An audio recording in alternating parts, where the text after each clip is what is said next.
Well, Mike, thanks so much for joining us this morning. We really appreciate you being here. For those of us that may not know who you are, tell us your first and your last name, what company you work for, and maybe what your role is over there. Sure. So Mike Gallegos. I work for McKenna Labs. We are a contract manufacturer of personal care products, and officially my title is CFO, although I think I probably dabble in pretty much all areas of the business now, which is really fun. So I get to do a little bit of everything. That's awesome. All right, Mike. Well, I guess I'm curious, how did you even get connected with Ron, with Michael, with MR2 in the past? Yeah, so I am, I guess, trained as a accountant, finance. So I did the public accounting route my whole career, and did a lot of operational leadership and management. And from time to time, I've been responsible for the IT function. But I think about 2 years ago now, I assumed responsibility officially for it at McKenna. We had a transition with, or we were going to likely transition with an outside MSP, and we weren't really happy with the level of service and just the partnership that we were getting from them. So I reached out to some of my friends or network acquaintances, and one of the individuals, a mutual friend, introduced me to Ron, and we went and met, and we hit it off, and it was just I would say a pretty immediate realization from my perspective that you find people that you want to work with, that you feel like you can build a partnership with first, and then you test that out, and that's really how we got connected with Ron at MR2, and then he introduced me to Michael, and then Rocco, and then Hugo, and it's been a good, I'd say, professional relationship, and also it starts to bleed over into the personal piece. That's awesome. I'm really happy to hear that. I guess tell me a little bit more, before you started working with Ron and with Michael and the rest of the team at MR2, you mentioned you guys were with an MSP. Like, what was your experience like prior to that? Like, what kind of challenges, maybe like things you were dealing with prior to working with us? Yeah, so it's a bit of a longer story, but there's a couple threads in there and themes that I think are important. One of them is we're not a huge company, so I guess you'd call us a middle market. But when I joined about almost 6 years ago now, we were definitely much smaller than we are today. So we had one individual that was kind of doing our IT, our go-to guy, and we realized it just wasn't a sustainable model, having a single point of failure that's a person on your IT side.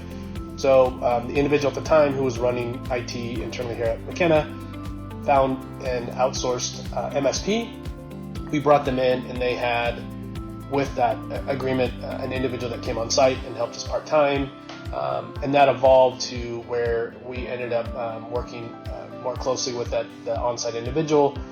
But the MSP themselves just didn't really provide us with a lot of the value that they were promoting. So really all the value we got was out of this one individual, this one tech that was here on site. But we were paying for a much broader set of services where we had fractional CIO, all of these other things, and we just weren't getting them. All we were getting was this one individual that was on site. So we just decided it's not worth that, because every time we would say, hey, look, we want to shift, we need to get more out of you, we need more value, how do you help us? There was never a whole lot from there. So we just decided we're gonna part ways, and then we went on our own, and then in that transition, I took over responsibility for IT and the individual we had, and realized we needed a little bit more, I'll call it horsepower, from a thought leadership perspective on the technology side, and not be so limited to this one individual that we had, that we transitioned back to, who was basically telling us everything we needed. And what it turns out is he was telling us everything he wanted to do, not necessarily what was best for McKenna. So for us, getting back to that theme of partnership and collaboration, that's where I think the discussion and introduction to Ron and MR2 for me and McKenna was really valuable, because we need somebody that's going to help us understand what our situation is, and not be so enamored with, well, I already have a predetermined path that I want to send you on, and force us into maybe a box or down a path that isn't best for us. So they were really good, and Ron's been really good about I'll call it listening, being empathetic, because we've had our share of gotchas over the last year plus. And through the whole time, Ron's been great, and Michael's been great, and the team's been really, really good. And while we wouldn't say had super smooth sailing on some of the technology pieces, the constant theme and the reassuring theme was that the team behind us would help us figure out, okay, well, what's next? And that's really all you can ask for, I think, in a partner, is not to have them have every answer and be perfect every time, but them to be flexible and have urgency, and then match your urgency when it's needed. And it's been good in that sense. I love it. Thank you so much for sharing all that. And I imagine with the experience you had with the previous MSP, like, I imagine there may have been some trust issues. You're like, oh, I don't know if I could go down this path again. Like, how did you even evaluate MR2 and make sure that they were the right fit for what you were looking for? Yeah, I mean, I guess that's probably a good question for Ron too, because he was probably like, I don't know about these guys. I don't know about this Mike character. But we did definitely start small, and I think Ron had to be flexible with us because we had, I guess maybe called a little bit of PTSD from that standpoint, and he was really, really accommodating, really supportive, and really open to, all right, we know we need to rebuild trust with this idea of a partner with the TVAS models they call it, and just having that partnership that's just founded and built on that trust, where I can text him, I can call him and tell him I'm not happy with something, and he'll always listen. It's never an argument. It's more of a conversation, and he'll do the same when he sees an opportunity at McKenna. He'll call and we'll talk about it. So that's what I love. That's what I love about all of our partnerships, whether or not it's on vendor side, customer side, technology, all that. It's critically important to have that. Absolutely. Thank you for sharing that. I'm sure the team's going to love hearing this feedback. As far as their approach, Ron's approach, Michael's approach, I know that communication is so important, building that trust factor. But what would you say, what have you experienced, or what have you observed rather, as far as their approach to the way that they solve any IT problems or come up with solutions? Can you tell me a little bit about that? Yeah, I'll try. So what I've experienced is there's a lot of listening to start, right? And in my specific case, like, I am not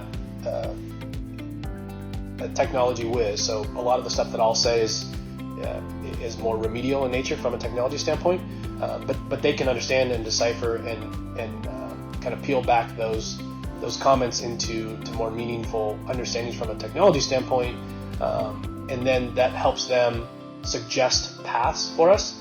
But it starts with, hey, tell us about your business, tell us about what you guys are doing, tell us about where you're going, tell us about your pain points, and then let's work to build something that'll help you.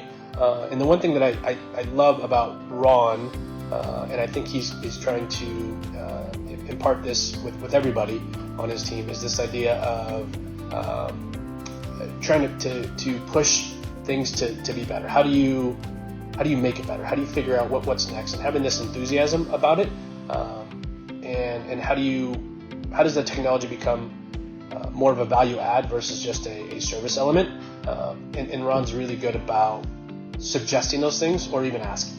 So it's been a really fun partnership in that perspective, and we've chatted a lot about how even from a finance perspective, I can help the thinking and thought process with MR2. Like, how do MR2 engage with other companies like a McKenna that are going to have to go through the office of the CFO, and how do you build those similar relationships? Because a lot of them are going to have similar experiences or similar reservations from that finance perspective that I would have. So there's some experience and learnings that I can share, and hopefully it'll be valuable for MR2. But yeah, it's been good in the sense that Ron and MR2 are trying to figure out how do they create the value and not just provide the service.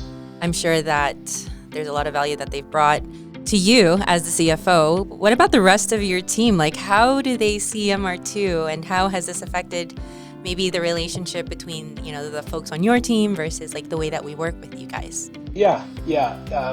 So I don't know that MR2 has been super up front as far as visibility. Now we have an individual on site, Rocco, that we work with, who I don't know that people know he works for MR2 or that's the connection. But Ron, I think, did a great job in a bit of that matchmaking session around figuring out what does McKenna need, and Rocco's been really great from a customer service standpoint, and that was, I think, lacking with our prior IT resource, is that they were very removed and separated from the human aspect of it. Everything was transactional, and everybody was not as smart as them. So there was always this just do what I say type of thing. Whereas Rocco's really flipped that, I think, on its head to where it's always about customer service. And we were talking yesterday about some project we're doing. We're moving our ERP into the cloud this weekend, and Rocco was talking about doing something for the team where he was updating some URLs, and I'm like, well, the team can do it. I'm like, unless you're looking to do this white glove concierge service. He's like, well, there's certain people that need it, but just the idea that he was willing to suggest, it's probably not the most efficient thing to do that, but there's certain people that maybe need that hand-holding or that support, and recognizing that, I think, is really, really valuable, and that builds a lot of trust with the team, with the Roccos of the world. So from that perspective, all the connection points to either Rocco and then Hugo to a lesser extent because he's newer and he's a little bit more on the behind the scenes side. Everybody's really been really pleased with Rocco, and I mean Rocco's a gregarious character anyways, so it doesn't take long for people to really get to know him. He's got a story about everything. He'll tell you about anything. He's just a good outlook, and I think from a technology standpoint, that goes a long way because we don't have very many really tech savvy folks. So somebody that can bridge that span with them is always really, really effective, at least for McKenna. I guess if another IT leader or even maybe another CFO like yourself asked what it was like to work with MR2 or who might be the best fit for the offerings and the solutions that we provide, what would you say? Yeah, it's a good question. There's a handful of folks that I've already kind of suggested that they connect with Ron and MR2. Every company and all of the connections that I have, everybody's in a different spot to where their readiness to be able to engage in MR2. But I'd say it's a company like a McKenna where either they've been burned by IT in the past, or they don't have a lot of IT resources and they need some support. And it's usually somebody that's led from a finance perspective, like me, that doesn't have that expertise. They need somebody that they can partner with that can be a good resource and an asset for them to help guide them, to help give them counsel, to help find the potentials. And that's been really, really effective for us in that, hey, I know I need to fix my network. I know I need some cybersecurity. I know I need some help with my day-to-day help desk. The MR2, the model is good in the sense that they've got this ecosystem of partners that they're agnostic to them, but they go and figure out who's going to give them the best offering that'll match what they need, both in terms of the technical piece, but then also service. And I think somebody in a group like that, and MR2 fits that bill, is a great fit for a company like a McKenna that just doesn't have a lot of that expertise and that needs somebody, doesn't have the time to go and send out RFPs to 20 different groups, and that could whittle them down. And Michael has been really, really good on that front, where he pulls them together, he organizes them, and he's a really good, gentle reminder, like, hey, Mike, we sent you X, Y, Z, like, can we get together on this? So I think a company like a McKenna is a great fit because we know we need help, and it's just a matter of where do you find the right help, and be in a place where you can trust it, because that's the big reservation is I can pick up the phone and find 20 different IT MSPs or providers. It's just like rolling the dice. You just don't know what you're going to get. So having that connection and that introduction, I think, is really valuable. So all of the things that Ron and MR2 from a networking perspective, I think, is really valuable. But from my perspective, it's if you need some IT help and you need support and guidance, partnership, you can't go wrong. Now, they may not always be a perfect fit, but I don't know that it would be because of anything that MR2 or Ron is not doing. It's just around what's the right fit, and I think they'd be a better fit for most than others. We really appreciate your trust and your belief in MR2. I'm so happy that I have a partnership with you and with McKenna Labs. You've been very supportive of all of our events. You come when you can, and that means a lot to us because we know that you're super busy as the CFO. So on behalf of the MR2 team, thank you. Thank you for your partnership. And that pretty much wraps it up. Any final words that you want to maybe say to Ron, Mike, Rocco, Hugo? Yeah, so I mean, I genuinely appreciate everybody. Everybody's been great. Everybody deals with my style, which always isn't the easiest. Sometimes I can be a little bit dry or direct. But the one thing I really, really appreciate about Ron is the levity and the sense of humor and the sarcasm. That's how I operate, and to have somebody that has that like-minded style and approach is just, it's very refreshing. It's very disarming. And yeah, those are the type of people I like to work with. So I always have fun, whether or not it's we're in an office or we're on the golf course or we're at an event. There's always some little joke or tidbit that Ron has up his sleeve that just speaks to the genuineness of him. And I think it's that tone at the top where, like, if the leader is that way, then you got to believe that most of the rest of the team, at least in some form, has to follow suit, because you're not going to survive if you can't laugh at yourself, right? Because he's gonna have some fun with you.